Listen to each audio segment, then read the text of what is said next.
Welcome back, and if it's your first time joining us this afternoon, welcome. This is the Vukubone Inaugural Conference 2022, and we are very honored to have you with us today. So this is our second and last panel discussion for the day, and it is going to be discussing women in music, how we can empower women leadership in music. So I will hand over to our beautiful moderator for the panel to introduce the whole conversation. Thank you, Minnie, and thank you for everyone for joining us.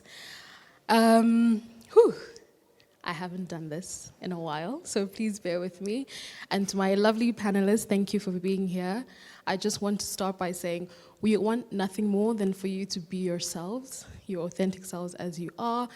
We are not asking for more, so please feel free, feel open. This is a safe space, isn't it, guys? Is it a safe space? Lovely. So feel free to express yourself as naturally as you would like. And if you need to pause, go ahead and pause. I'll be breathing deeply myself. As Minnie has said, my name is Siphilele, not Siphilele, Magagula, but I go by Sips for those who want to call me Siphilele. I am the co-founder. I wear many hats, but today the hat that I'm wearing is as co-founder of Antidote Culture Foundation and Moderator.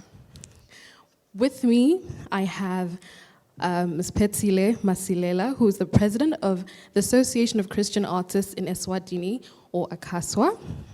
Welcome. Thank you for coming. Then we have Ms. Velemseni, who needs no introduction. You've seen her, you've heard her sultry voice. She's an award-winning singer, songwriter, and music lecturer at Limkokwing. And on her right, we have Ms. PennyB, who is a project manager for something a lot of you know very well, Bushfire, Firefly stage. She's also a digital media consultant at PennyB Digital. She's an artist manager. The accolades go on and on, but I will individually explain a bit of background on them. Thank you, Penny. And then last but not least, we have Zoe Genesis, or Zoe Nonde, who is an A&R manager and the public relations officer of SWAMA and a copywriter. Welcome, ladies.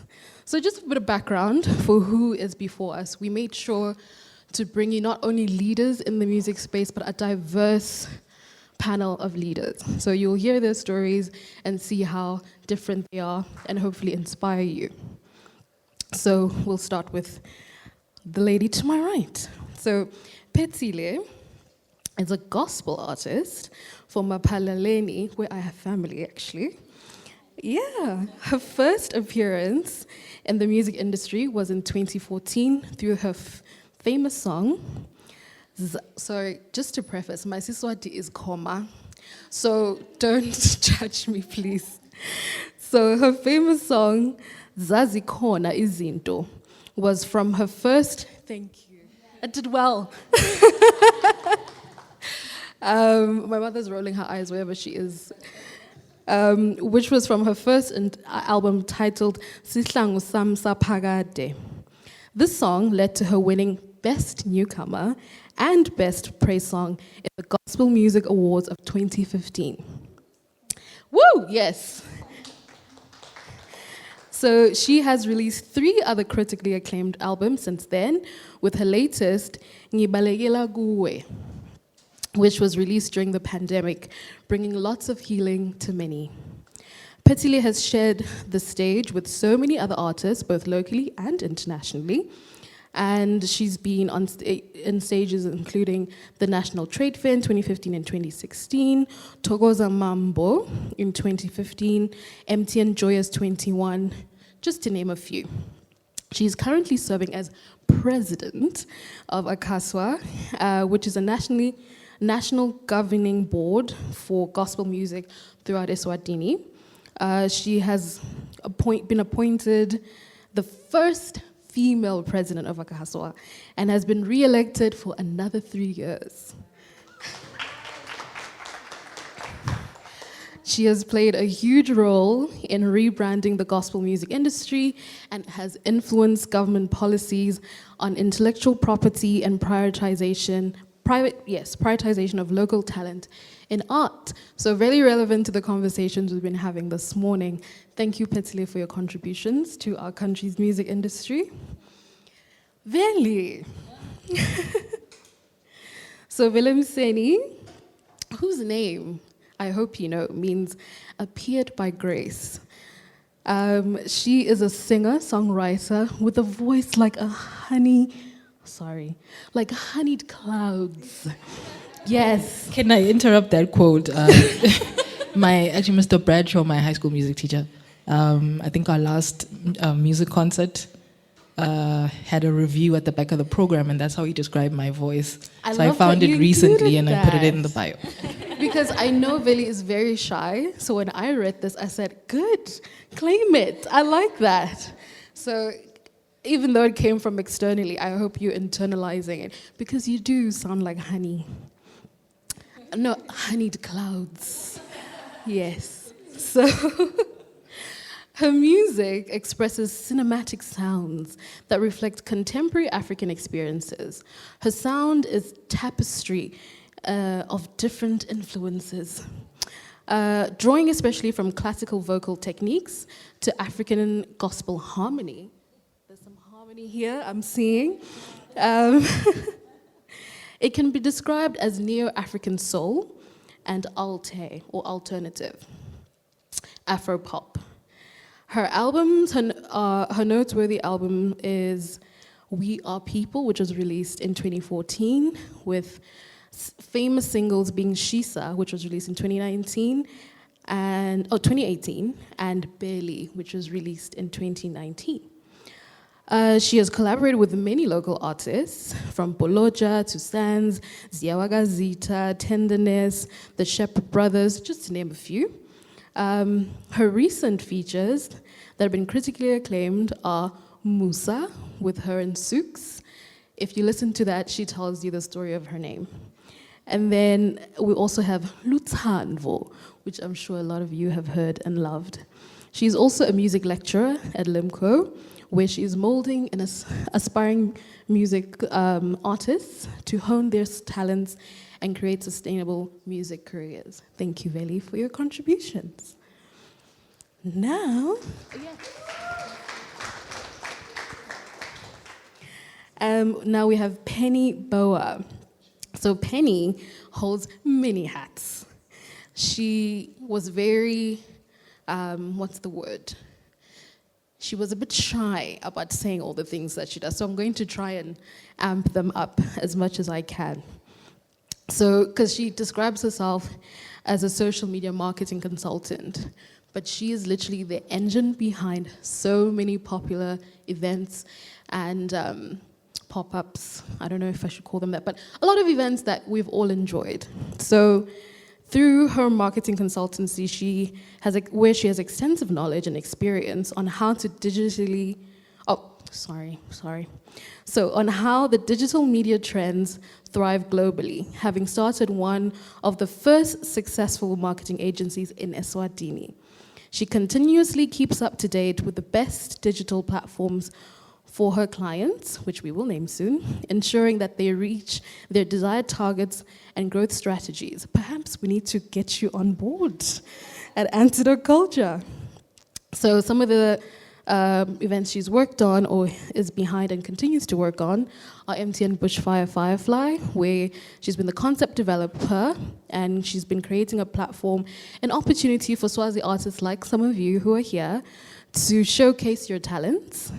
She's also been part of the MTN Arts Roundtable, where she was a project manager, connecting aspiring multidisciplined artists with selected number of seasoned festival performers to discuss thematically driven conversations around professionalizing and developing the arts.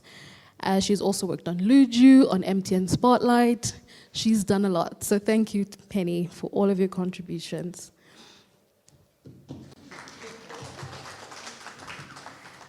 As I said, last but not least, we have a bit of a wild card in Zoe. So Zoe, a self-proclaimed retired African rock star, she goes by Zoe Genesis, and she rose in the Eswatini music scene through her profound yet catchy songwriting skills and her ability to fuse pop and hip-hop, electro, R&B, and Afrobeats. She has since dedicated her time and marketing skills to contribute to the growth of Eswatini through artist management and public relations. She's born of a Swati mother and a Zambian father, and believes in collaboration and exploration of Eswatini's talent, which she fulfills by serving as the PRO, Public Relations Officer, of the Eswatini Arts and Music Association, SWAMA. After retiring, do people who retire look this young? I'm not sure. She'll tell us a bit more about that. So after retiring from recording and performing music in 2020, she signed her first artist, Oxygen. Yes!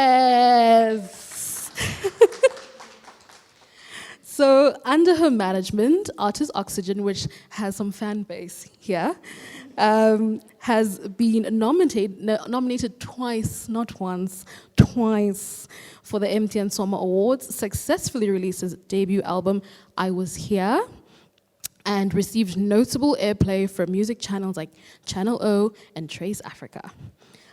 Zoe Genesis is a strong believer in women taking up space in the arts sector, and looks to expand in mentoring and signing women that occupy male-dominated positions like artist management and instrumentalists. Thank you, Zoe. And I think that brings us to our topic of the day. Where to begin? I think first we need a breath and a round of applause for all of these ladies. So we talked about how Zoe wants to empower women in the male-dominated space of music. So we'll get into the meat of that. How has the experience been for you ladies? Maybe we'll start from Zoe down. Being in this male-dominated industry, what has been the dominant feeling you've had throughout your careers? Afternoon, everyone. I think for me, the constant feeling I had as a female in the industry was I had to prove myself more than my male counterparts. I always felt like I had to prove why I felt I could do what I could do. And for the next person, it may seem like an unfair space to be in, where you always feel the pressure of having to prove yourself. But for me, I translated that as just making sure I'm at my best at all times. So it was sort of an inspiration for me to always have my best foot out. So I have seen, and I do feel like maybe as females, there is a bit of pressure that we need to prove ourselves more as compared to the males. For a male, it's easy for them to say, this is what I want to do in the industry. And certain people will feel like it makes more sense to invest in that. Whereas with a female, you need to really know your story to even convince the next person to invest in what you're trying to do. Yeah. Thank you for that. And I'm wondering, is that something that has made you make that shift? Or maybe it's something we'll get into later. But what made you shift into, but we'll get there. Thank you for sharing. And Penny, what's been your experience? What is your dominant feeling as you traverse through these different projects that you do? I think for me, it's always been about passion. And I didn't realize how passionate I was until I came back into Swaziland. I schooled in South Africa, and the entertainment industry was very hyped up that side.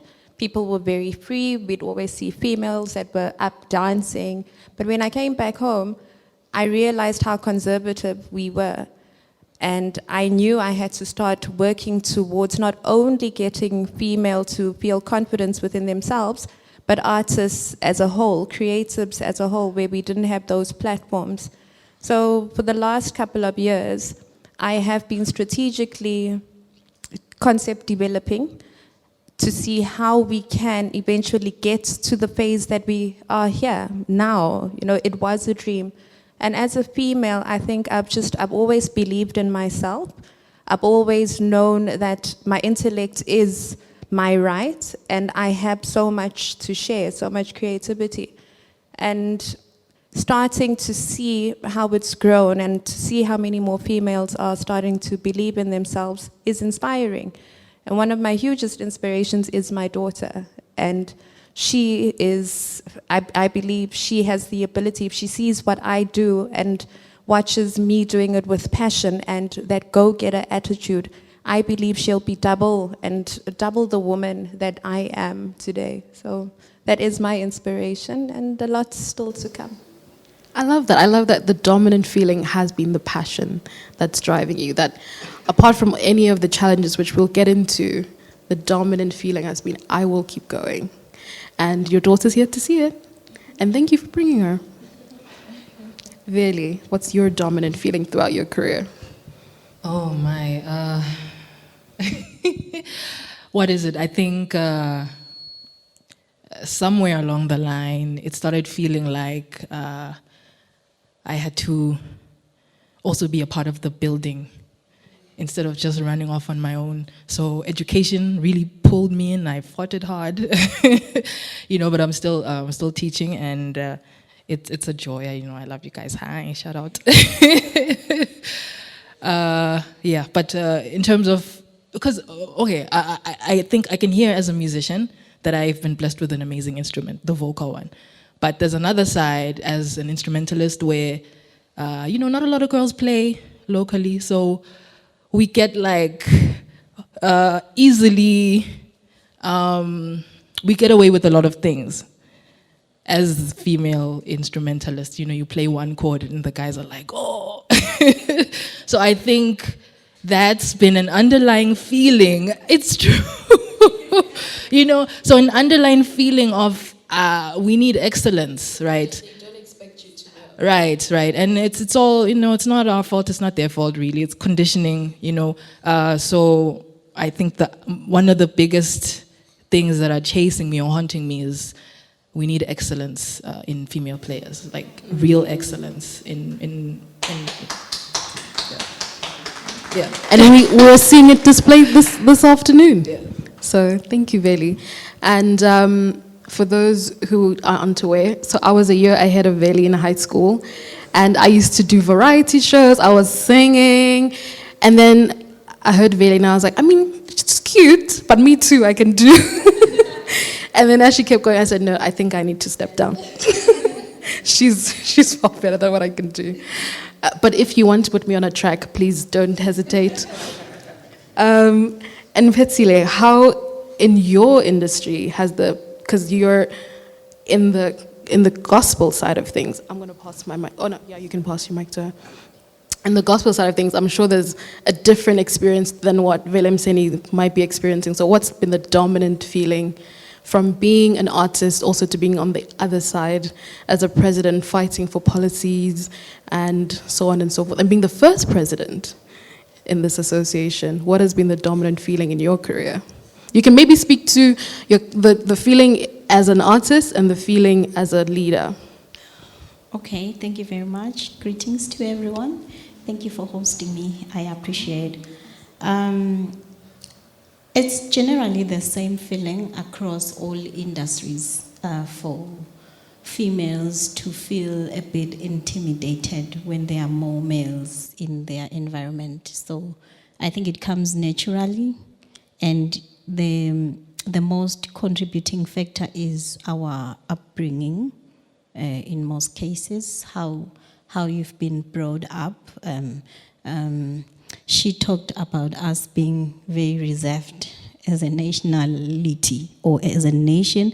So it goes a lot into saying that we need to start at an earlier age, building the confidence of our children, both males and females, but ensuring that the voice of a female is not suppressed and they can politely and intelligently say whatever they want to say, their opinions. It starts at family level. And what we are seeing today is what was done more than 20 years ago at family level, before everyone else can contribute to how you portray yourself to the public. Your family plays a very big role. For me, fortunately, my mom, much as she's not educated at all, but she played a big role in ensuring that I have confidence in what I do, and I have confidence in myself as a young girl in what I do. So that helped me when I came into the music industry. I think I was lucky because for me, music is passion. For me, music is a hobby. It's not like it's my career path. No, I'm an economist. So I work in another industry as a whole. So I do it for fun. I do it like for praising God. So it's unlike when someone is doing it on a daily basis, every day, from morning to evening as a career. There's a lot of commitment that has to go into that, and a lot of investment that has to go into that. So me being elected as a president for the gospel artists, well, it came as a surprise. It's not something that I was advocating for.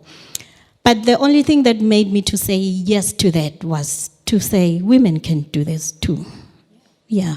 Let me be the first one to try it and see how it works out. It's not easy. It's a very, very, very dominated industry by males and arrogant males. Never. Yeah. But no, it's a safe space. We're living in the industry. We know what's going on.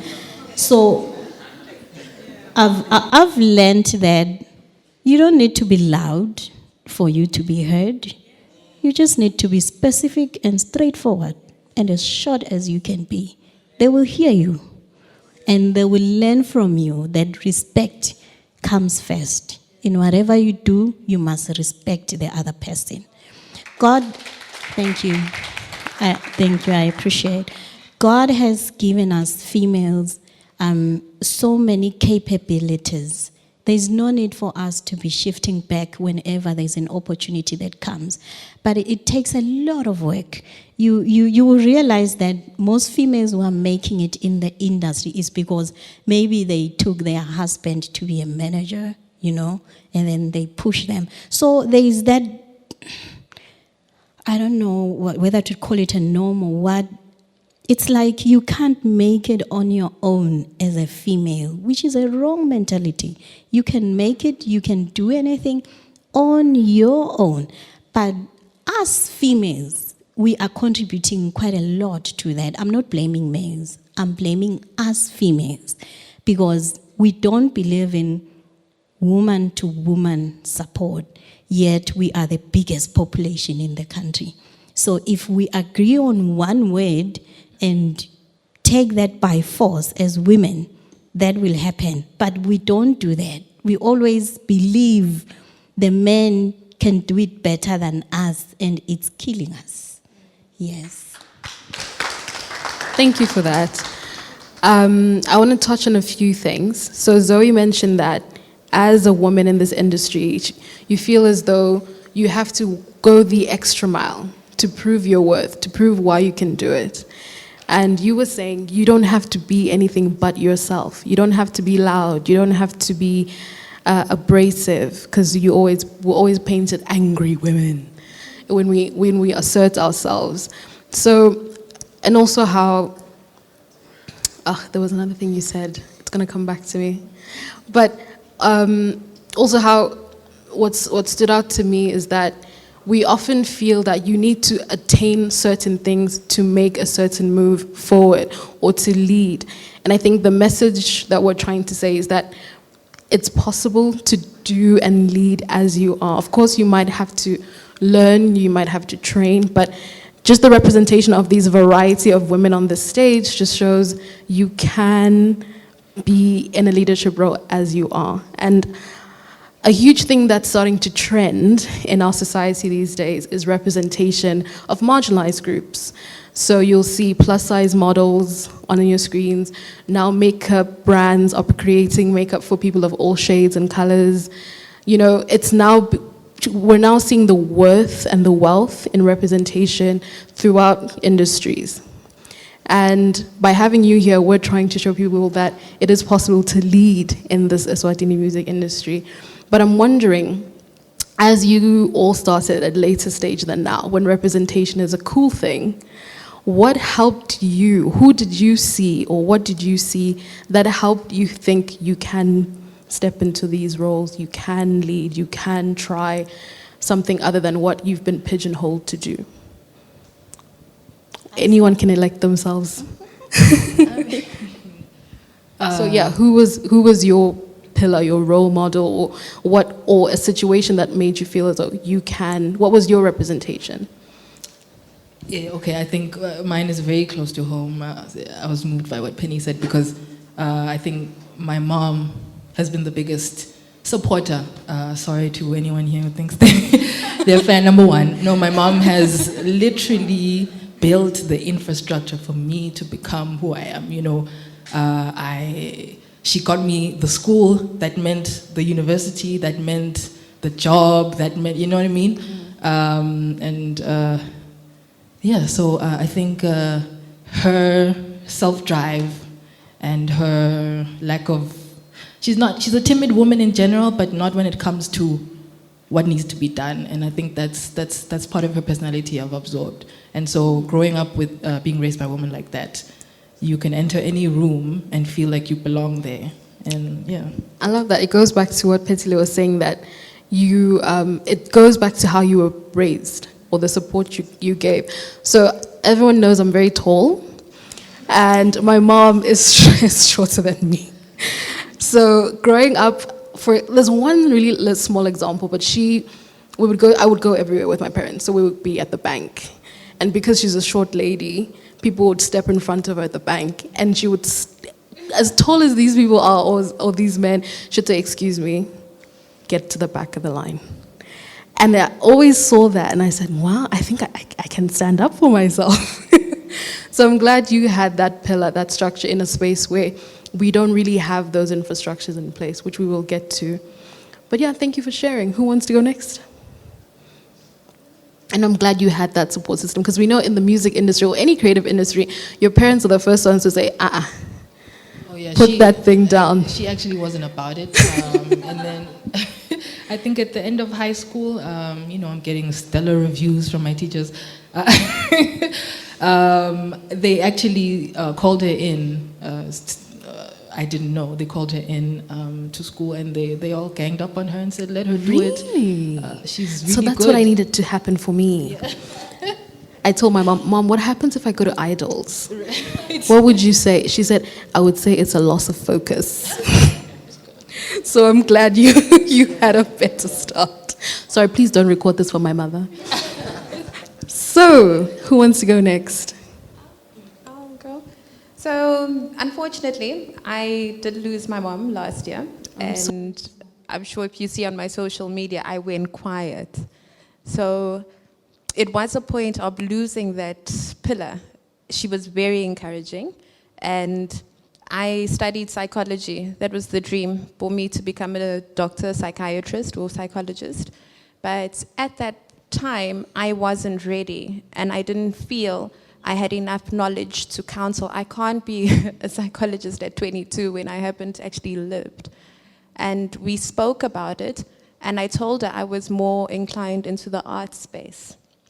And when she saw me enjoy what I loved doing, she encouraged me more and more.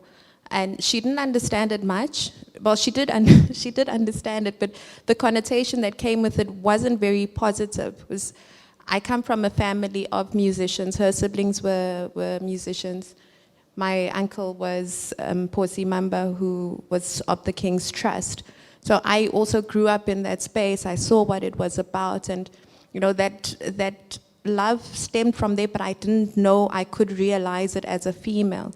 But when I did start recognizing it, she did become more supportive when she had started seeing the concepts and the stories that I've been telling her about that I want to see come alive. She'd see me in the newspaper and she's like, Penny, you really are doing this. Okay, Michael, if this is it, then this is it. And just every step of the way, she's always been there. She has been apprehensive, but she's always said to me, as long as you are happy, as long as you take care of your family, as long as it does make a difference, then I suppose you weren't destined to be that psychologist, but you were actually doing more for more people openly and lovingly. So I do miss that. And then my family as a whole, I do have a supportive husband who also doesn't really understand the space, but he sees how happy it makes me. He'll always hear from other people how I've helped develop them, how I've helped change their perceptions, how I've helped them grow their confidence. So as erratic as it may be, that we know in the industry, we don't have a set salary you don't know how much you're going to get paid at the end of that month, but you make it work, and you make that difference by encouraging people to go out there and do what they love so they can start monetizing them. So I think this panel is great. Listening to the IP and the monetization panel this morning was really inspirational. It's promising to say, look, all this time invested is going to pay off. We are finally getting to that point of making this a career. We've got Phetsile, for her it's been a hobby, and we do have females that are in that creative space but are not sure how to make a real paying career out of it. So I think those with that passion do need to identify that support system. They do need to speak about their dream and their passion, and they will get the support that they need. It's for some, they think the creative space is a joke, but it isn't. It's what makes people laugh. It's what makes people happy. Everybody listens to music. Everybody listens to jokes. Everybody loves painting. People watch TV. So it's not a craft that should be taken easy. And I wish more people do start to realize the importance of entertainers and creatives just across the board. So, Thank you. I want to end with Zoe because I have a pivoting question. But Phetsile, what is it that helped you? What was your, what's the word? What was the representation for you that helped you know that you could do this? Sing. No, to be in the music industry, yeah. Because I love singing. Yes, because I love singing, I ended up in the music industry. As Penny is mentioning that how we need to take seriously the art industry, it goes into our education system. Does it say anything about art? It makes us feel like art is a by the way thing. You can't have a certificate in art and make it your career. So that's how we need to start correcting the error. Because if my child says, I want to be a modeler, you like, no, you're not going to make it in life with it. But that's what she likes and that's what she wants. Or I want to be a hip hop artist, and we don't feel like that's the right thing to do. But it's the policies around us that are betraying us to say, for me, I can have a certificate in vocal coaching, and make it in life. So we need those kinds of role models in the industry who will portray the right channel of doing things, not just to be an artist anyhow, anywhere, but let's make it a proper career for our young people, because that's what they like doing. They like dancing, and they can make good money from that. I've been watching this young boy from Zimbabwe called Andrea, the vocalist. He's very young, and he only sang on social media this very unfamous song at that time. He was just singing with his family. But today he's flying over to other countries because of that one song. if we could take art that serious, how far would we really go as a country in improving our economy? Because employment vele ayikho. Every day, we are 78% unemployed young people. But art can reduce that by 50%. Yep. Only if we believe in it. Yep. And that's the premise of the whole Vukubone Music Conference, because we want to build a capacity for people to understand how they can make a living out of it and understand that it's possible. Yeah. And you were just talking about the Zimbabwean example. We have our own example of a dancer. Her name is Nobile, and she's in the UK. So as you were saying that we need to create these environments that are conducive, it's unfortunate that a lot of the people in our country have to leave to be recognized. They have to leave to make that coin, and we only see their worth once they're gone. So what we want to do here and throughout Antidote Culture Foundation's existence is to make it possible right here where we are. So Zoe, the question for you is about pivoting, because you pivoted from being an artist to being manager to artist. So I don't know how much representation we have in the country as women A&R managers. So what was your representation, or what helped you have that know-how or to make that step? And then, so yeah, what were the conditions that allowed you to do that? And also, what are the steps you took in that transition, in case there's someone out there who wants to take the similar path and doesn't know how? Okay. So when I finished high school, so throughout my school life, I really had a passion for music, but it was more on a songwriting basis. I loved writing songs, I loved writing poetry. So I think in the country that we're in and how closed in we are with information about the entertainment industry, if you have a passion for music, the first thing you think is, I should be a musician. So that's the path I took after high school. You know, I tried out recording, I'd perform, but I always felt this uncomfortable anxiety every time I had to perform. I loved being in studio, I loved writing the music, but when I had to perform, it felt like someone is forcing me to do something I didn't want, and that made me really uncomfortable. For a long while, I went through a very uncomfortable space where I just didn't know what to do. I would think maybe just listen to everyone else and get into another industry and leave entertainment all along, but that also didn't feel right to me. It's only when I was exposed, I'm sorry guys, don't judge me, it's my guilty pleasure. There's a reality show called Love and Hip Hop. It's so ratchet, but I was exposed to it, and I think my biggest takeaway when I just scroll through episodes is there were a lot of female managers. You know, you'd have these females that are ratchet, yes, but when they tell you what they do, they manage big artists, and they're doing well in their life. So I sat down, I was like, oh, that's possible. I've never thought of it. And then I started stepping back and looking at my path as an artist. I loved promoting my music. I loved strategizing how I was going to do my releases. Everything that had to do with behind the scenes of my music, I was on it. I loved it. I would do it almost every day. But when it required me to be in front of everyone else, that's when I was uncomfortable. So I sat down and I thought to myself, I'm like, what if my calling in music was to be behind the scenes, you know, and carry on songwriting. And for the longest time, I think as people, sometimes we may almost suffer from abantu bazotini syndrome.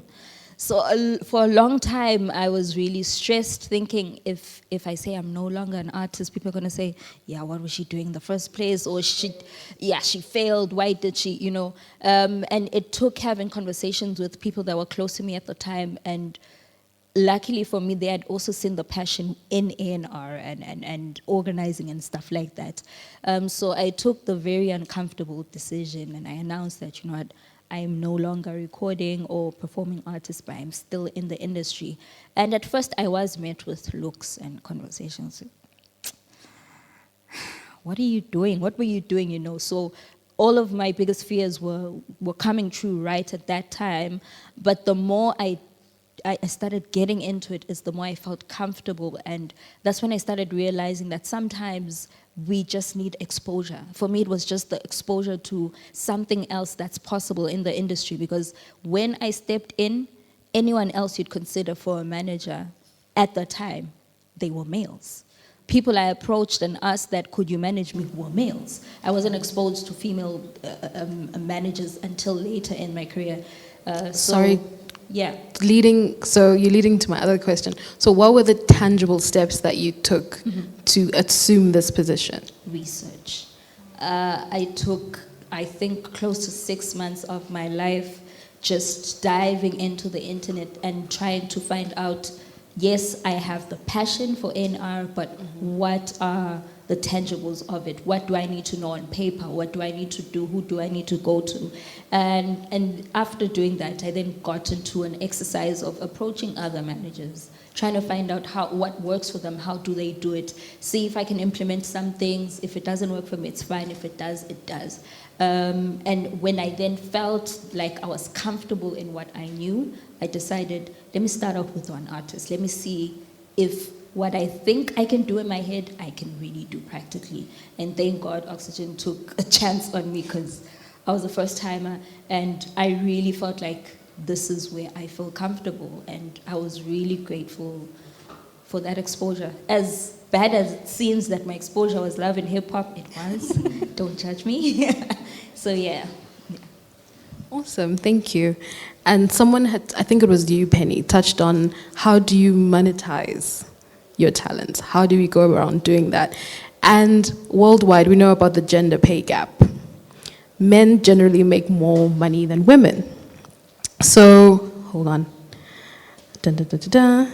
So yes, so when you are either an artist or an artist manager, how do you go about the money talk? Have you found that you are priced lower? If so, or how do you go about the negotiations? And also, how did you learn your worth? What to ask for? Maybe I'll start with Veli, because your eyes went sparkly. It's a big one. It's a big one. But I think it's important that we talk the numbers, because it helps people have better view of what's going on inside. Because we see people releasing songs, we think, oh, you're instantly making a lot of money. But in this she said no. But in this industry, it is gender biased, I would have to say. So I'm wondering, how does that go for you? And how did you learn how to ask your worth? Yeah. Okay, thank you. In terms of the money talk, I'll just be transparent. For example, Barely, my biggest song in my whole career, I think I've made probably 800 Rand from streams, right? Okay, but I'm doing okay. I'm doing okay. But if you do want to start a fund, 800 for, Rand. we'll call it Barely, and you just put your coins in there. I will be the manager of the funds. Yes. And I've never really had a manager, only mentors and consultants. So I do vocally have to represent myself, and that's always been hard. It's hard to represent yourself and say Velemseni is worth this, and then it feels like you're being arrogant. But that's the job, right? So you just have to believe in it and consult. It's really important to see yourself as the artist away from yourself. So, what are Velemseni's numbers? Where does she fall in the pool of popular styles in the country? Because that means something as well. Your popularity. And then you ask, Bolo Jabo Sands. I'm not charging like them, but you need to place your vision towards people you look up to. So those are two artists that I look up to in the country. And in comparison, would you say that with the women artists you spoke about, because people are not always open about how much they make, right. Do you find that you're disproportional to what the men are making? Me personally, I don't. think so, but I think definitely, actually, you know what? I'm not sure because we have a lot of female vocalists in the country, and in our business, the vocalist is really the captain of the ship, the lead vocalist. So I think they make decent money, the lead singers. We don't have a lot of female instrumentalists. So, but I think in that regard, there's a problem. And Penny, since you started the conversation, is it harder to negotiate deals in the industry? Honestly, as a woman? Honestly, just speaking on the pay difference, I cannot say that is true. Okay. I have not come across that. It's not, for example, between Sands and Velemseni. This is good news. It's not, I really haven't. It is about your brand positioning. It is about your numbers. It's about how many people do you expect to come through. So in that regard, it isn't gender biased. Great. But I do feel we need more female representation. I do feel we need so many more females to come through, to start taking their craft more seriously. Going to what Zoe was saying about her being an artist, but not being able to actually do what it is that she needed to do, but she wanted to be in the industry.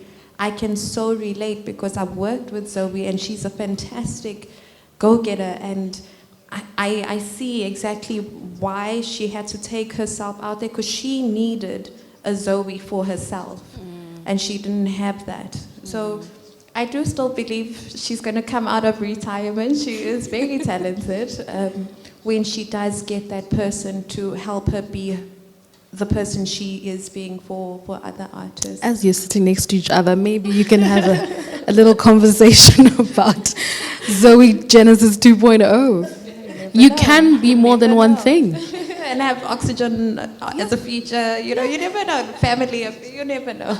Yeah. There's so many possibilities and opportunities. But yeah, I do think coming back to monetization, it's, again, Billy hasn't made much money of her biggest song, so that needs to be, it needs to be changed. The copyright bills coming into play. So all of these elements are very exciting, and it's time now for not only females, but creatives as a whole to start working. Like, they really need to start putting that extra effort in, and they should believe and know that we are on the rise to finally monetizing our crafts. Thank you. I think that's a critical question,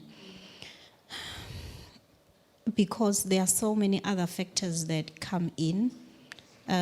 If you don't have a manager and negotiating for yourself, like Velemseni is saying, it gets to be more difficult, and you are exposing yourself to exploitation by the other gender. I think I've observed it more now as president when I'm dealing with all the artists that I'm working with, that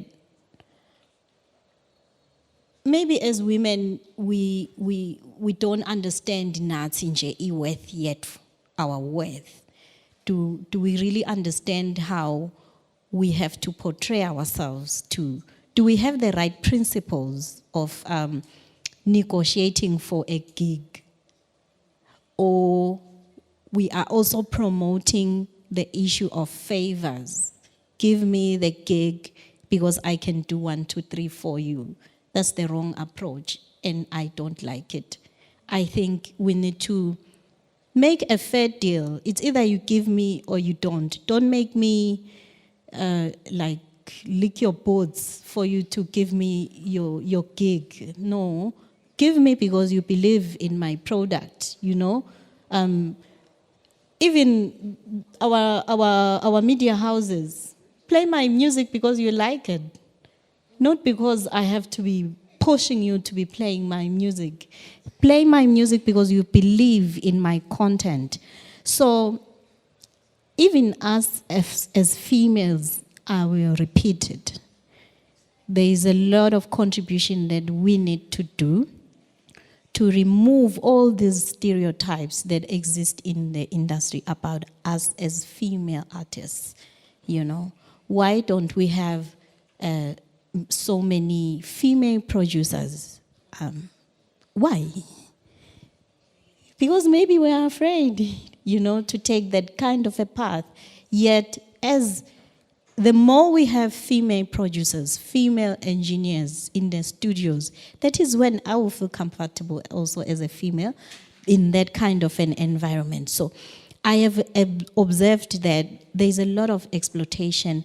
The more you get your gigs, it's because maybe you are connected to some good networks somewhere. No, it shouldn't be like that. What about that young girl from the rural areas who has no connection, has no good networks? Let's make the environment fair for everyone. And the fact that la kangwane nje kuyatiwa ukuthi i-maid ungayiqala kumalini kuyibhadala, but you don't know, it's not documented anywhere kokuthi what's the least you can pay an artist. That's the first wrong, that we've done.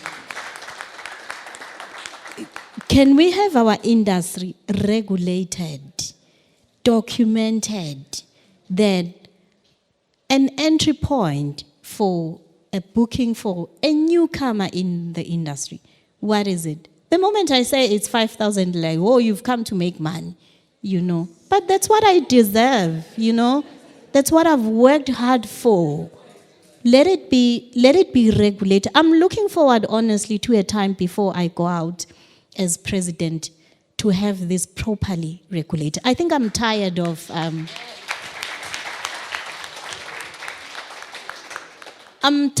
of seeing foreign artists being paid 55,000 when he or she comes alone, and then my artist is paid 3,000. My goodness, how do you do that? How do you do that? 1.5. Someone says 1.5. Like 1.5, just because I'm a local artist. But I mean, this is what we all do. So for us to shine out there, I have to leave the country and go to South Africa. That is wrong, because I'm taking away the economy of the country to another country. And the minute we have an influx of foreign artists into the country and we pay them more, they take the money, bahambe nayo, bayo investor in their own countries. So, nathi nje as locals, ngosam, can we clean our house?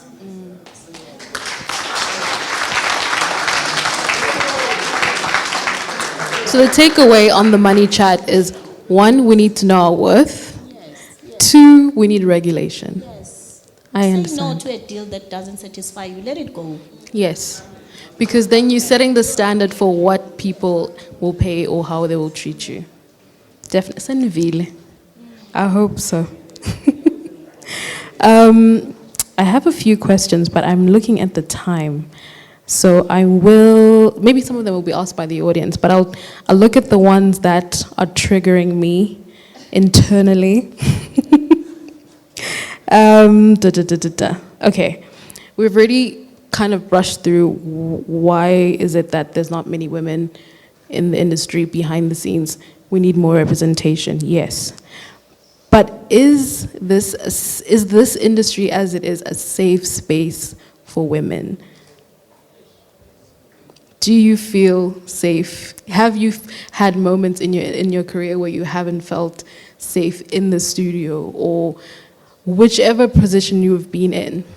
Because I recently remember there was a conversation on social media about one of our biggest Swazi exports at the moment, Uncle Waffles, when she was surrounded by all of these male managers and basically a crew. So people were saying, is she safe? Do you think, as it is right now, the music industry is safe for women? Anyone can answer this. Is the world safe for women? Well, that's a bigger chat. That's a bigger chat. From my experience, I have felt safe in the industry. That's good. Yeah, I think I've been blessed to work with males that respect women, and I think the males that I've worked with are actually advocates for having women do more in the industry. So from my experience, I felt really safe. That's good to hear. I think, yeah, same. You know, when I was still backing Poloja, he happens to be in the room, so I keep mentioning him. When I was still a backing singer, everyone else was a guy. So literally, we're traveling country to country. Never felt unsafe. I think it's more of a spiritual thing. Like, who is this person rather than they are. And artists are different. We're more compassionate. We are more advocates for, humanity. And you see us as people, hopefully, so. It's not too shady in the industry, no. That's good. Can you say the same? Can I use this one?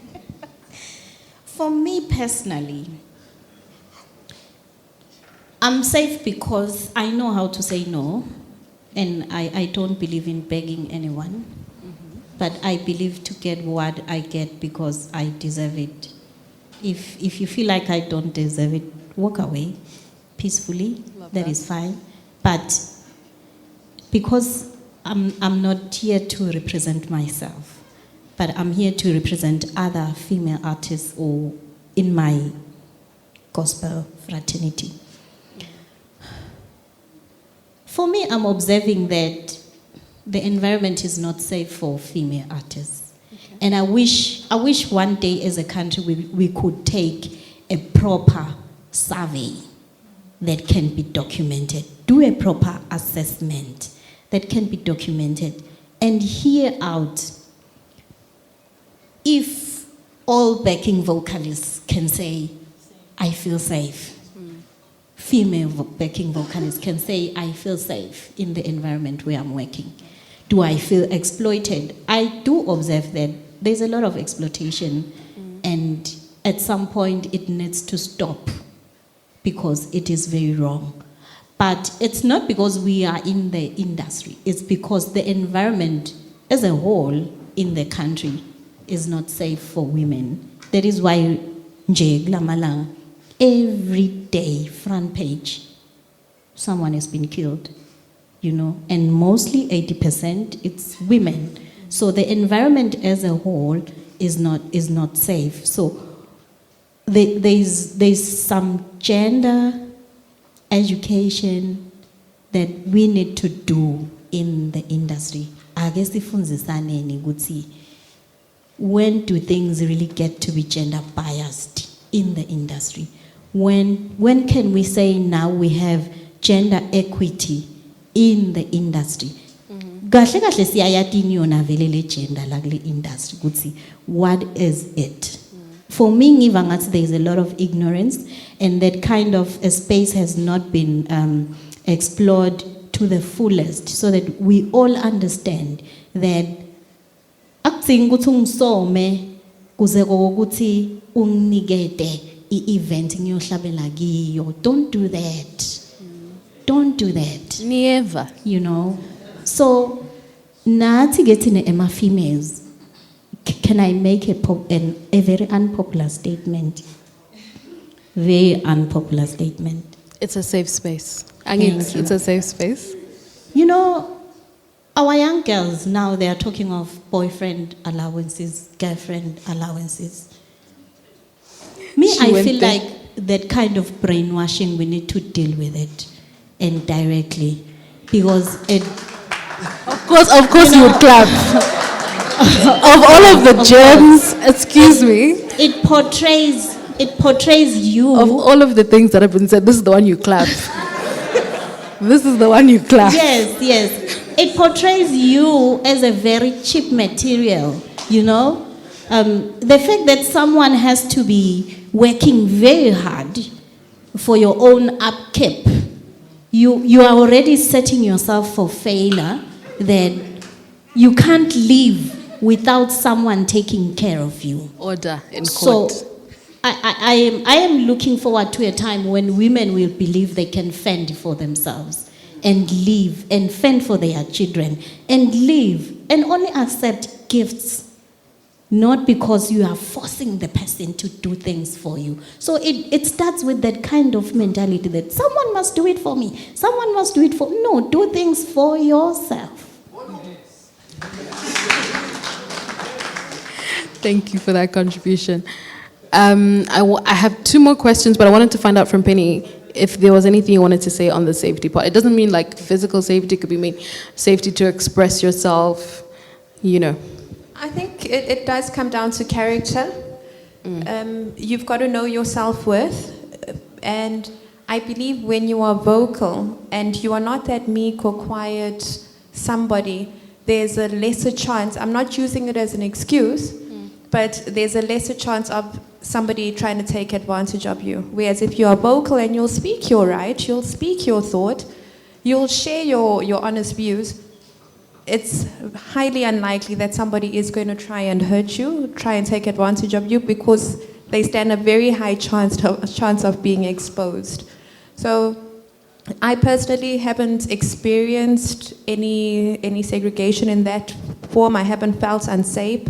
I've worked in many situations where I've been surrounded by men, where it feels awkward, but not unsafe. It just, I know that I'm taking up space in that space. I wish there were more females who would be as bold and courageous as I am to say, look, I am worthy of sitting at this table. I can be here.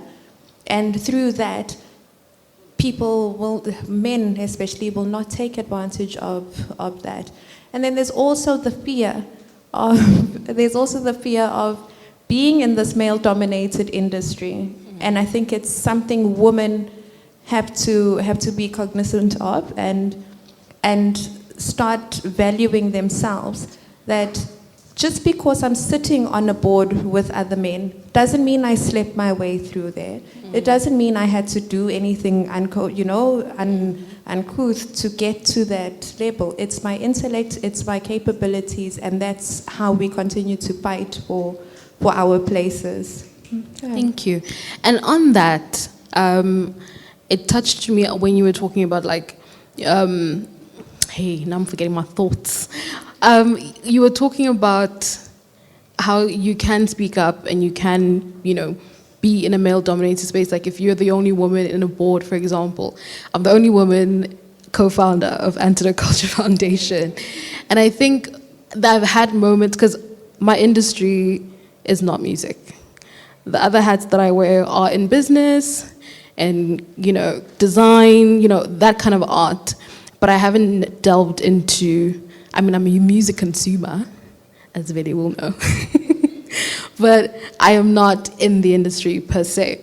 So when I decided to join forces, coerced by these two, Sizo and Meli, to join the ACF, I was like, but I know nothing about this industry. I know a lot about being a creative, but I think what made a difference was that they were very open. We are friends, so that helps, but they are of the mentality that my voice is as important as theirs. And I'm with you, Phetsile, that we do need to stand up and women have to create that safe environment for each other. But I also feel, since it's a male-dominated industry, this is when I need applause. Okay? In this male-dominated industry, because they are the majority, men need to create that safe space for women to be in the industry, to empower others to follow suit. Because, so for example, we need more men producers to mentor other women who are interested in producing. We need more men managers to say, hey, are you interested? I heard, and I see qualities in you that could do the same thing that I'm doing. Can we collaborate? I know Antidote Music has a conscious effort to try and mentor women in various parts of the industry who want to do so. And we made it a point that even in our team, which is all women apart from those two guys, to make sure that we help them grow in whatever space they want to grow in. So I think, yes, the onus is on us as women to stand up, but for the ones who are already at the table, make room. Where the applause? I think it's important to say. Another question, so down to my two questions, my timekeeper's looking at me. Then we'll open up the floor for the audience. Two things, one of them being, this is a question that's asked of a lot of women in the industry, and I am sorry to be another person to ask it, but I think it's important because we do juggle a lot as women. So it's in two parts. If you are a mom or have a family, how has being in the industry challenged that? In the sense of how have you been able to do it all? And if you don't have a family or don't have children, do you feel conflicted in your decision to start a family because you feel like you'll be expired, or because I know once women age out of many industries, and once you have a family, no matter how supportive your partner is, just in society, women bear the brunt of the upbringing and the taking care of the family.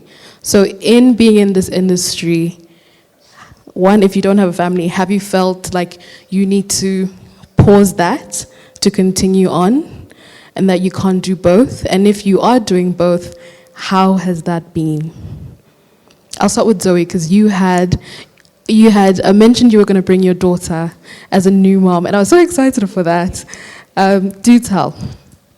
I think I'm a new mom. She's very little. And so far... Congratulations. Thank you. So far, I've been able to balance everything. You know, I haven't felt like certain part of my life is taking too much, and I'm not able to show up for the other. And I think personally for me, I have a great support system. I think me and her dad have a system where we're able to sit down and have a discussion that I need to do ABC, you need to do ABC, but how do we make sure that the home front is still taken care of? Obviously, most of the work falls on me as a mother, but he's very present, and anytime I need assistance, he's always there. So I'm able to, plan my time properly, that I need to do this by this time, but I also need to show up in this way. So it's still early. So far, I've been able to find that balance, and I think maybe a contributing factor for me is just the person that I am. I like organizing things. I like having things set in time. So even if I feel like things are going to clash, I already have something as a backup because I plan in time. So apart from having a support system, I think my organizational skills also play into that. And as we answer this question, I also would like you to think about what conditions can be there to help women be able to be both, to do have a family and still continue in their careers. So you can pass it on if you want, or you can answer. Go ahead. We need a whole other workshop for this topic. We're not going anywhere. There's a Vukubone part 2 coming. Yes, please. I know. It has been difficult being a family-orientated woman.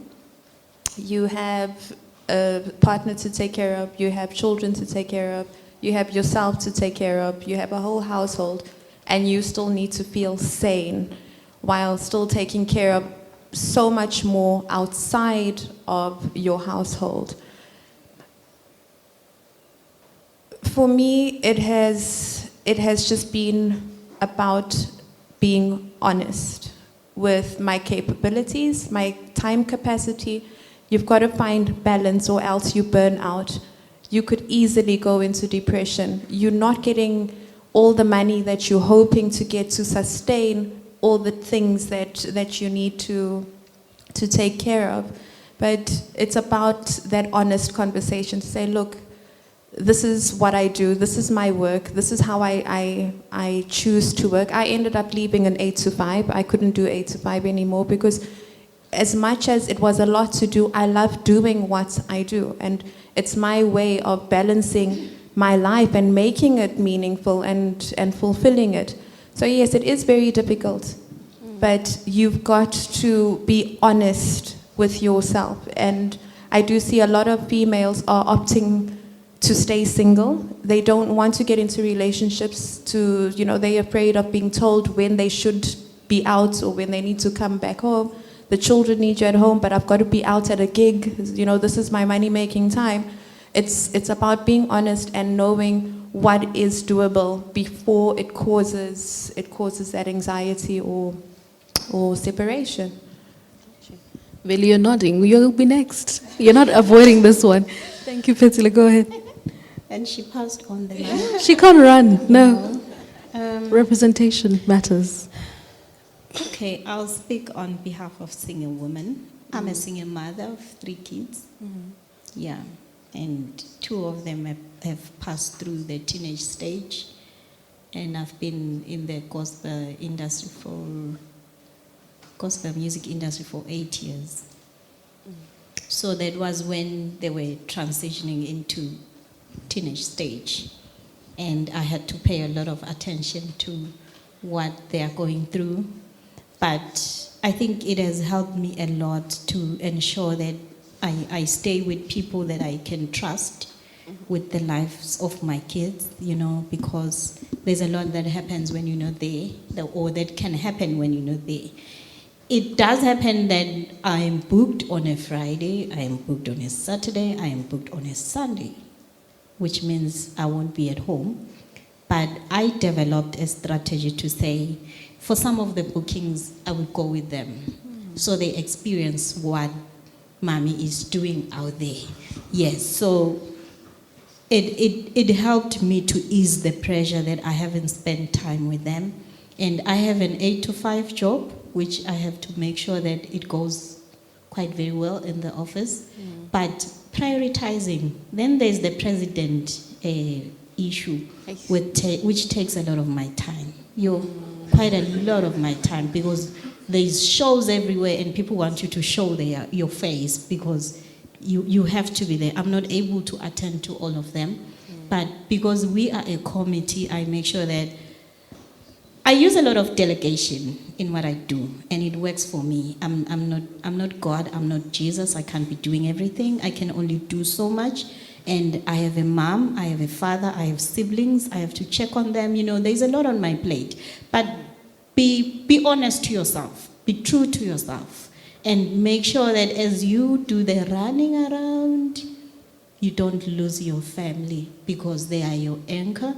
And whenever all the other people out there, they get tired of you, your family will be waiting for you. Yeah. Thank you. Veli. Have you had to make concessions? Yeah, absolutely. I think, I'm not married, I don't have children, but as a daughter of a woman who is saved, there's some expectations. There's some potholes along the way, and I think, maybe the boyfriend along the way. I'm talking to the young Swazi artist lady. Where it's like a push and pull between your career and, all these other things. So I think you really need to, I don't want to say be like a guy, but how, we are like... Have the audacity. Right. You know how they fight for work. When they say, hey, like the energy changes, right? And I think we don't exercise that, that energy.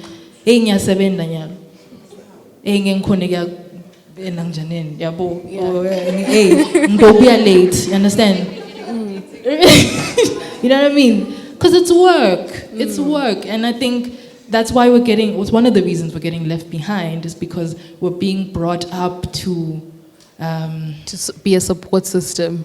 Right. And to submit, right? Yeah, so yeah, I like that. So before we open up questions to the floor, if you could each say 2-3 things very quickly that you think our local industry needs to in order for us to have a conducive environment for women to thrive in various leadership positions in the country. Also, I just realized Zoe and I are the only ones who are not blonde on this panel. Next year, you will be blonde.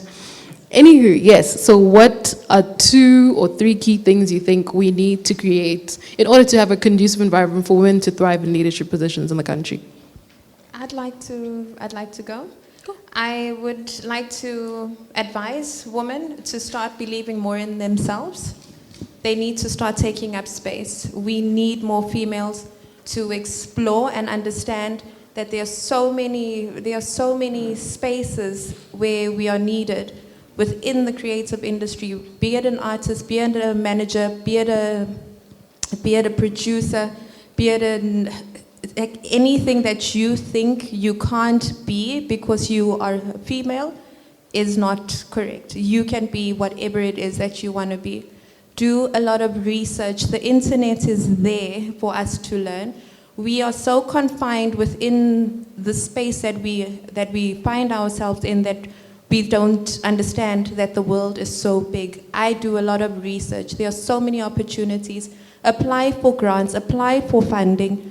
Look, if you're looking for money to get you out to where it is that you need to go to, research those things. Google is super easy.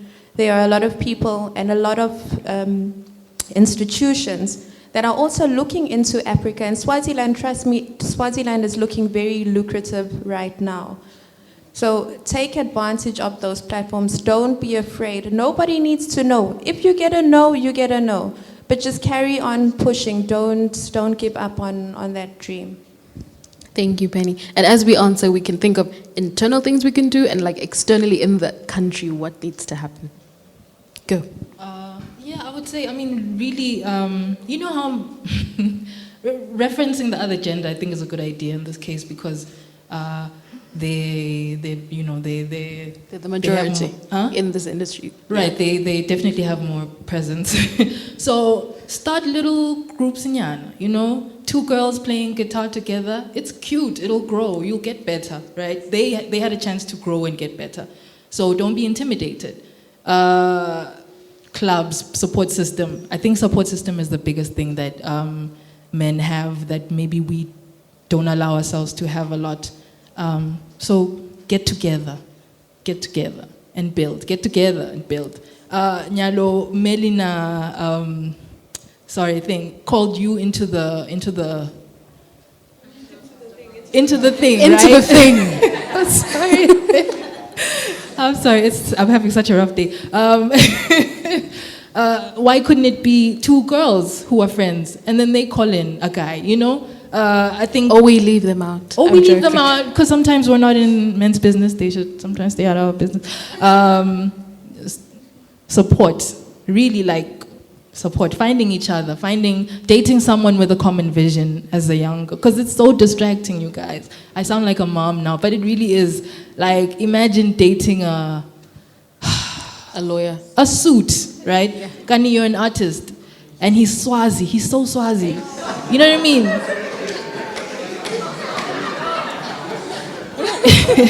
You touched the nerve. You understand? It's a waste of your time. Okay. All right. Are you hearing me? It's a waste of your time. Leave it. Focus.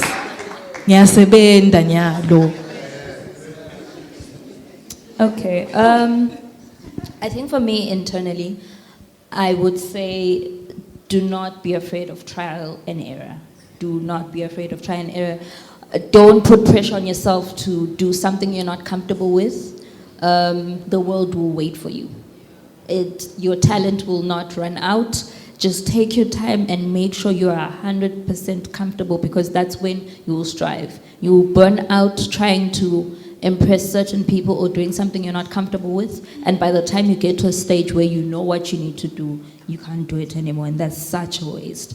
And I think as a country, I'm gonna say this with my chest. Please. I think as an industry, our time for waiting for government is up. We need to do stuff on our own.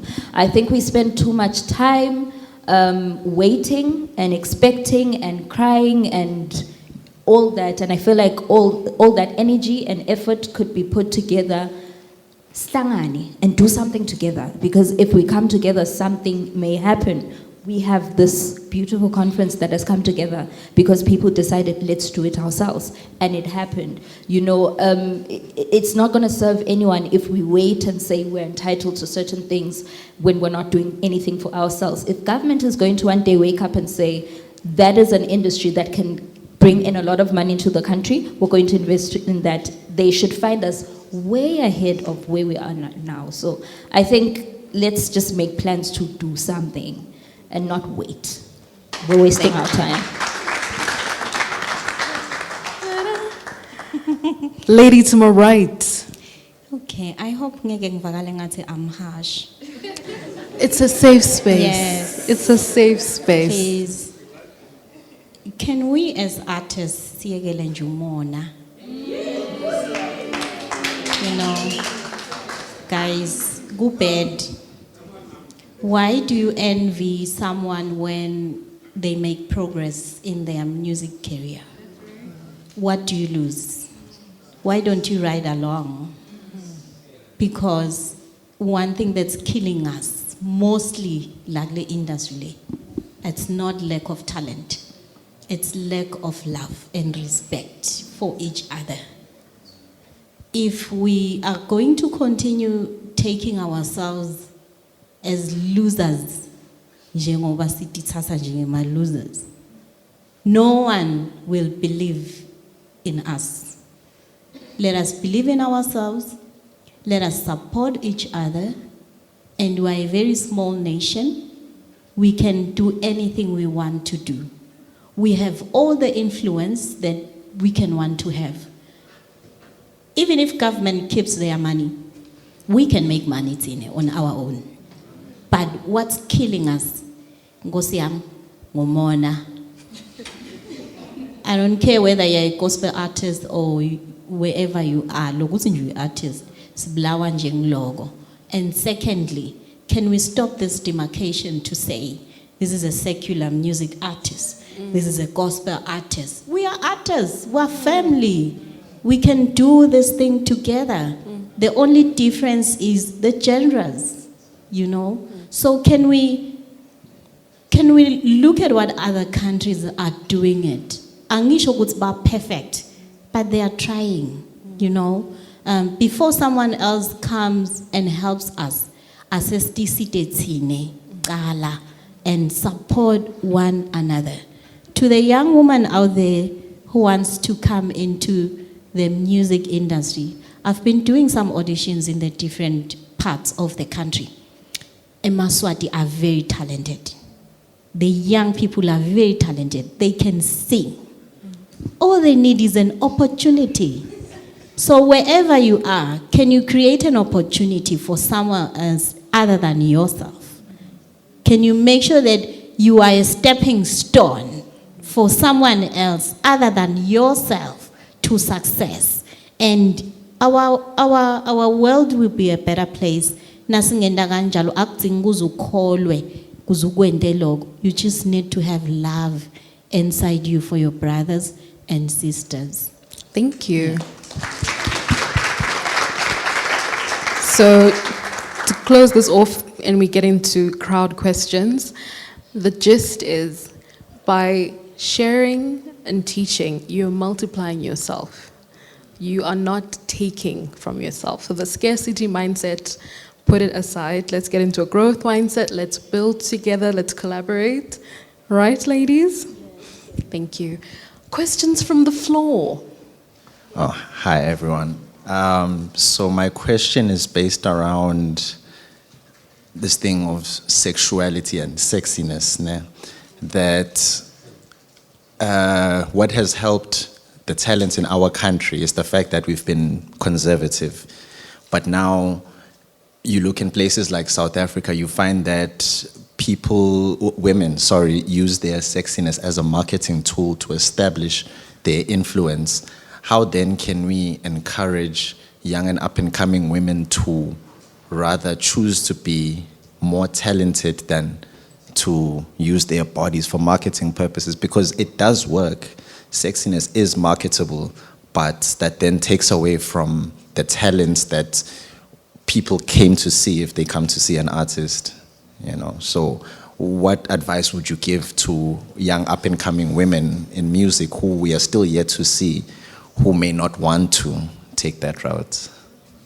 You're very right. Sex does sell in the industry. But what I've learned or I've seen is it sells faster, not longer. Talent is sustainable.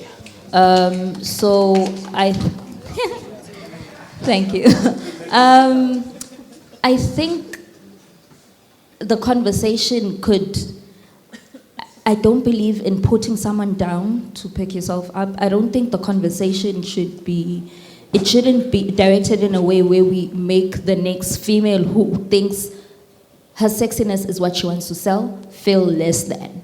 I think the conversation should just be, let's promote the talent. That's it. I don't think it should be a this or that, but we should be more, there should be more emphasis on if you use your talent, if that's what you're selling, that's what will take you far. Look at Velemseni. She is a beautiful woman, but what we love about her and what stands out is her talent, and she's been around in the industry for this long because that's what she's selling to us. So I think that is what the conversation should be. Before we pass to Meili, I also want to say women should feel free to present themselves however they want.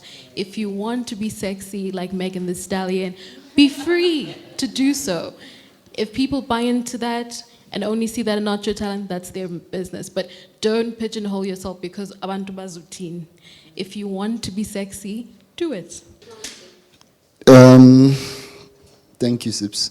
And I have a question and then I won't say a comment, but yeah, you'll hear when I say it. My question is, I'm hearing in bits and pieces what each one may be doing. I think Phetsile spoke of talent scouting, but I'm interested in hearing, as women leaders in the industry, what initiatives are they doing to make sure that there's the next Penny or the next Velemseni or the next three of them, because it shouldn't be one. I want to hear like specific things, you know, and if they're not in place, is to encourage them to say, yes, the men at the table need to as well, but as well the onus is on you as women leaders to ensure that the next crop of women leaders is there tenfold, you know. And then what was maybe a comment, or rather what I'd like to challenge the women leaders that we have there on the panel, and whichever other ones are in the audience or will hear or see this recording, I think it is in your best interest to come together as women in the arts to set up your own association. Because setting up your own association as women in the arts will begin to give you guys, not you guys, will begin to give you structure, one, and then it will create a framework for you to network and collaborate with one another. Because I will speak from what I've seen in the industry. Women don't work together. I don't know why. I don't know if it's, and sometimes I hear it, I don't know how true it is, because women prefer working with a man than working with another woman. That has to change. The women need to come together, they need to have a structure. That structure will also then allow them to pursue opportunities, and mostly I'm speaking about economic opportunities, because what Penny was saying is a reality. There is funding in the world right now that is sitting, that is waiting for you to say, we are here, we know what we want to do, we just need the money. One by one, we won't get the funding. Funders give people who are organized and represent a number of people. So you can send that proposal as an individual. I'm not saying don't send it. You can send it, you might be lucky, but chances are you are most likely to get funding if you are structured and represent the interests of a group. So, yes, back to my first one. I'd like to hear what you guys are doing to mentor the next group of women leaders and to encourage you. Can you sit down and look at maybe the key people to start something? 100. For example, the foundation, to make an example, was started by Siphilele, Sizo, and myself. 3 people. Maybe in the next 5 years, in terms of the membership or whatever, stawbe sising 100 or stawbe sising 500. But what I'm trying to say is you don't need everyone to start an initiative. Maybe nje lokning fall up, it would be enough to start a Women in Arts Association. That's a very beautiful contribution, and I'm happy that kushiwo indvodza. You know, it shows a shift in the way men perceive women, and siyakubonga loko siyakujabulela kakhulu. Me personally, as Phetsile Masilela, the auditions that I'm doing right now, I've really had the burden to see more women where I am because I'm surrounded by too many men. And I've had so much burden to see more women celebrities than Gutiba Baker, Emma solo artists, you know. Can we have them shine out there? So it's a mass choir called the Lilies Mass Choir. I'm sure you've seen it in newspapers or wherever. The major mission for it is to help these young girls to present themselves whichever way in music and get the opportunity to interact with other artists like Velemseni, you know, without a struggle. Can someone connect them to people who have got good networks, who can help them to take a step forward in their career? But honestly speaking, vele as supportan as women, nje lagle industry, not just as the industry. Buga pelanagi wel ketwen, boban labaneng, it's women, but toket fabani, a male, which means the women, they voted for the men. So we don't believe in our capabilities. So I like his opinion to say, you know, the more we come together, internationally there's a group called Women in Music.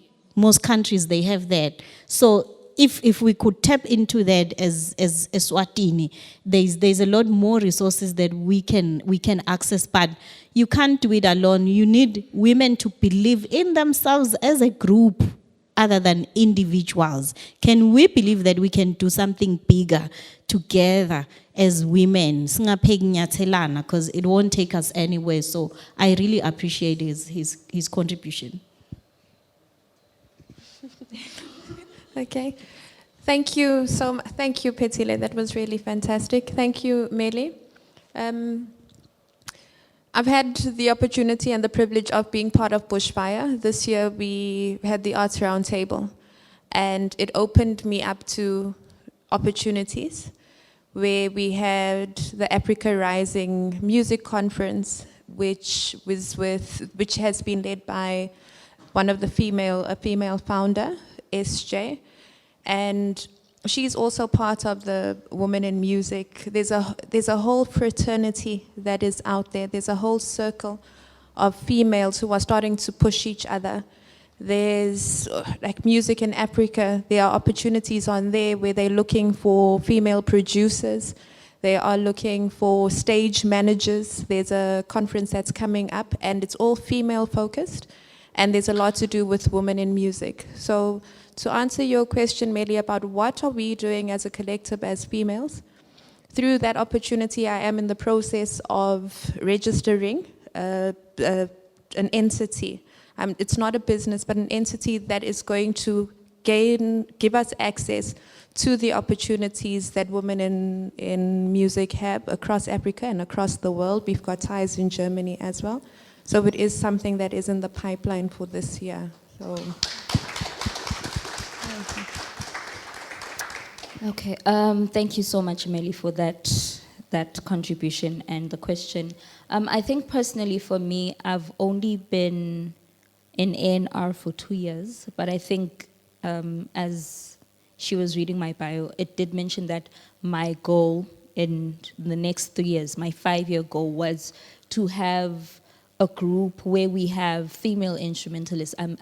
I want to have, and to be in an industry where you can hire an all-female band, you know, things like that, where we can have an association where we have female A&R managers. That is my goal. But I think personally for me, I'd like to take steps to doing that when I feel that I'm well versed in my position. So as of now, it is a goal, but I'm working towards sharpening what I know so that I can be able to properly mentor people that I pick up. But that is definitely a goal of mine. Hi, everyone. Taking the executive decision. Thank you so much to the panelists. This is very informative. We appreciate it. My question is directed more specifically to Mage Phetsile. And then I have a comment. My comment is really about collaboration. I think one of the biggest things that I have witnessed in the past couple of months is seeing people that are all amazing creatives. There's an energy that has come, I think, post-COVID. You know, people say, "Vukile, outside is open," as we say. And so there's a lot of initiatives that are happening when I think people are starting things, and that's amazing.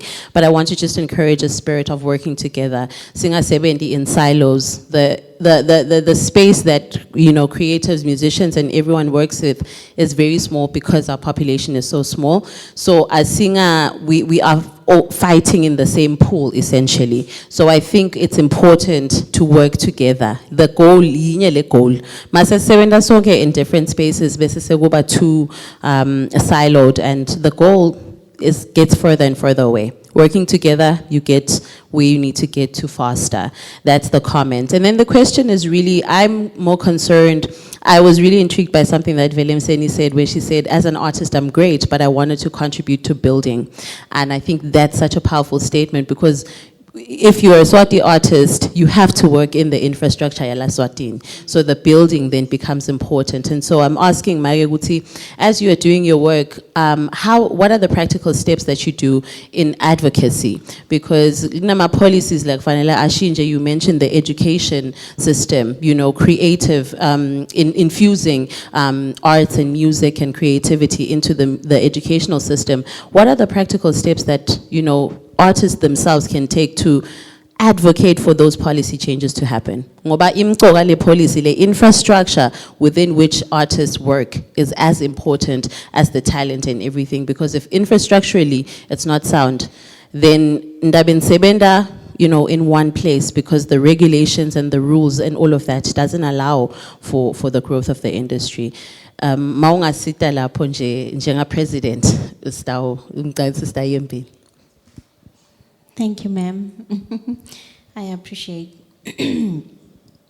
Let me make an example of how we were able to work around the issue of IP, which has been a whole difficulty to the country for the longest time.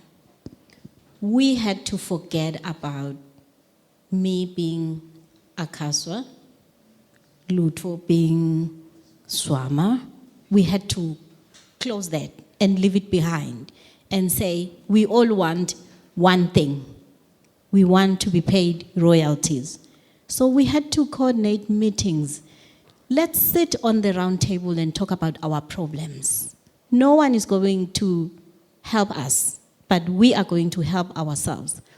The more we sit down and talk about the challenges that we are facing, Tine, Sotvana, and then take the bull by its horns, together, without banning, because we've got different capabilities. I have my own network of people. Someone else has their own network of people who are bringing solutions to the challenges that we are having. The first critical step is remembering that we are one industry and we want one thing. So we were able to work around that because we were committed. We had so many countless meetings, and we had to approach government together as a unit.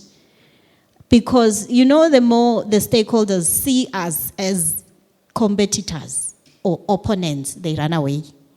But the more they see that we are a united front and we forget about our differences, they will want to associate themselves with what we are doing.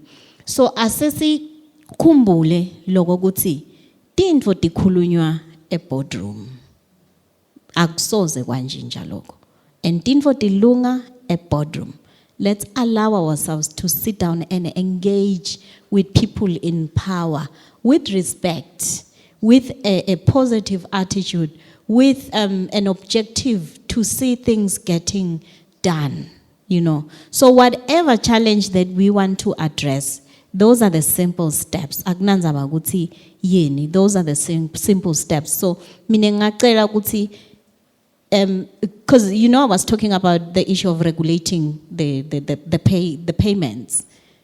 That's a discussion that we need to talk about. Sihlale phasi sibuke ukuthi kahle kahle vele what are we being paid, and be honest to the whole thing, and then approach the right ministry to assist us put things together. Liqiniso lithi things do move very slow, but giving up is not an option. We have to keep pushing until someone listens and gives us what we want, but with respect. Ngicela kugcizelela lapho. With respect. Kuze kuthi kutobonakala who is the bigger brother. Let us be the bigger brother here and talk things the right way. Beat the drum. Asivelele simshayela le drum kuthi sithini, but kahle. Thank you. And I'm sorry that brings us to the end of the questions and the end of this beautiful chat. Wait, did you want to say something? Oh. And because we've been talking about the challenges and the pitfalls of being a woman in a male-dominated industry, I wanted us to end on a highlight. So if you could all each think of what are one of the wins that you've made, either for women or as a woman in this industry. What is one thing you're proud of that you thought in the beginning, as a woman, I can't do this, but now that you've stepped into your greatness, let's say, you were able to achieve? It doesn't have to be major. Any win is a win. Fine to go. I think one of the biggest highlights for me has to be part of the journey of introducing digital media in Eswatini and to see how big it's grown and how people utilize it. That's my biggest highlight. Thank you. I think my biggest highlight is just being a female in our manager, because there aren't many female managers. I think it just shows that it's possible to the next female who thinks they can do it but is afraid that it's a male-dominated. I think I'm taking the first few steps, and I hope there'll be a lot of females that will follow after. I love that. Your existence is a win. Exactly. Yes. We are under-mic'd. I don't know. But a recent personal win, I guess, was playing keys, my last gig. I think it's just rare to see that in the country.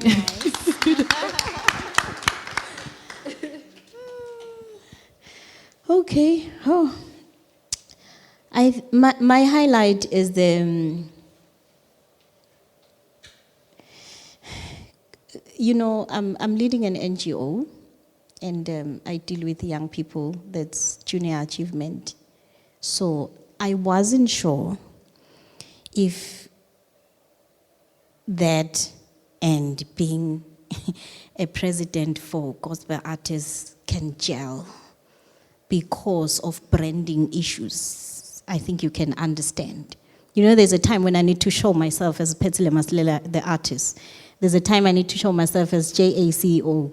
There's a time I need to show myself as ACAESWA president. It gets a bit confusing to me sometimes, and to the public, I understand. But I promised myself one thing, that I'm not dropping any of these three until I finish what God started. So I'm not going to resign at any point to say, cool. If I have to do it, I will do it until I get to the point of finishing line. So but my term of office, it's not easy. Honestly, it's not easy. It gets difficult sometimes and mostly. But I am doing it to show another woman out there that you can do this, no matter how hard it can be, but you can do it. So that's the major mission of everything. So that's my highlight for me, and I'm praying to God that He continues to help other women out there and give them confidence that with Him it's possible only if you don't rely in your own strength, but rely on God. Thank you. Thank you. This is for my own selfish request, because I was listening to my program directors in the back. I missed your win, Penny. If you could please. Oh, sorry. was being able to see the digital space grow in Eswatini when it was non-existent. So from back then, to see how it's developed and how artists and people, influencers, are using the space to share their brands. Again, I'm very much behind the scenes, so you won't see a lot of the brands that I work on, but to see how my contribution has grown and how people utilize it now. You can mention. No, you've seen. No, so that's my highlight, and to know that something that people thought wasn't going to happen in the country is actually happening, and one of our biggest media, our biggest platform of information. Thank you so much, ladies, for this opportunity to share with our audience and with our regional and global audiences who will see this broadcasting wide. And thank you for existing, because by you existing, you're showing that it is possible. Someone out there is seeing that they can step into your shoes and it's possible. So as we go forward, as Melly said, let's create that conducive environment ourselves, so that it's not just the 4 of you in the future Vukubones, but many of you in the audience and on the stage. Thank you so much for your time. A round of applause, please.